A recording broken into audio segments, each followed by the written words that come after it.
there, coffee lovers and internet explorers. Welcome to SipCyber, the podcast that's on a quest for two things: the perfect cup of coffee and the simplest way to keep your digital life safe. We'll travel to small businesses, share their stories, and then get real about a cybersecurity tip that won't make your head spin. So grab your favorite mug and let's get started. It's time to get brewing. For our very first episode, I'm taking you to a place that is not just a small business, it's our hometown hero. Today, we're talking about Backstory Coffee Roasters in St. Paul, Minnesota.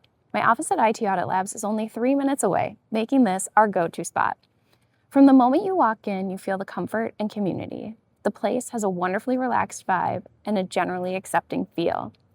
What makes Backstory so special is their dedication to the craft. They roast their own beans right here in the shop. As a coffee purist, my test is always a simple plain latte. And let me tell you, the one here is really good. Backstory isn't just selling coffee, they're creating an experience, nurturing a community, and that's a mission my colleagues and I can absolutely get behind.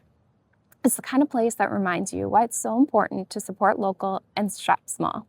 So while you're enjoying that incredible vibe here at Backstory Coffee and maybe making a purchase with your credit card, you're likely thinking about your personal information. Well, at least I am. And I hope soon you will too. This brings me to today's sip of cybersecurity knowledge. We want to protect that hard-earned money and our personal information, and there's a simple way to do it. Today's tip is incredibly simple, but it's an extremely powerful way to protect yourself from identity theft: freezing your credit. Think of it like putting a large digital do not enter sign on your financial life. A credit freeze prevents anyone, including a cyber criminal, who might have your information from opening a new credit card or loan in your name. Now, I want to be really clear on this. This tip is for everyone. It's not just for you and I as adults. Cyber criminals often target those individuals who have the cleanest credit histories. That means our youngest and our oldest generations. Babies are born with a beautiful credit score, it's perfect, and our oldest generations typically have already paid off their loans, paid off their homes, and aren't often using new credit. This tip is for all of us. Why is this so important? Because even if a hacker gets your social security number, which they probably will, or other personal data, they can't use it to create new debt for you. You only need your credit unfrozen for very few, very specific things, like getting a loan for a house, car, boat, or opening a new credit card. Since these are things we do so infrequently, or at least I do so infrequently, it's even more critical that we keep our credit frozen and secure. Just because it's not on our radar doesn't mean it's not on a criminal's. So how do you do it? It's easy. You're just going to go to the 3 main bureaus' websites, Experian, Equifax, and TransUnion, and follow their instruction to place a freeze on your credit. Here's one thing I will tell you.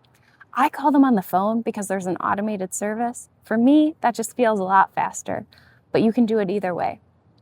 But here's a pro tip from the cybersecurity world that's lesser known. You should also freeze your credit with the 4th bureau called Innovis. While most lenders use the big 3, some still check Innovis, so freezing your credit there too closes an important security gap. And when you need to apply for something new, you can thaw or unfreeze your credit for a specific amount of time. Typically, it's 12 hours. You can do this online or making that quick call, just like we did to freeze it.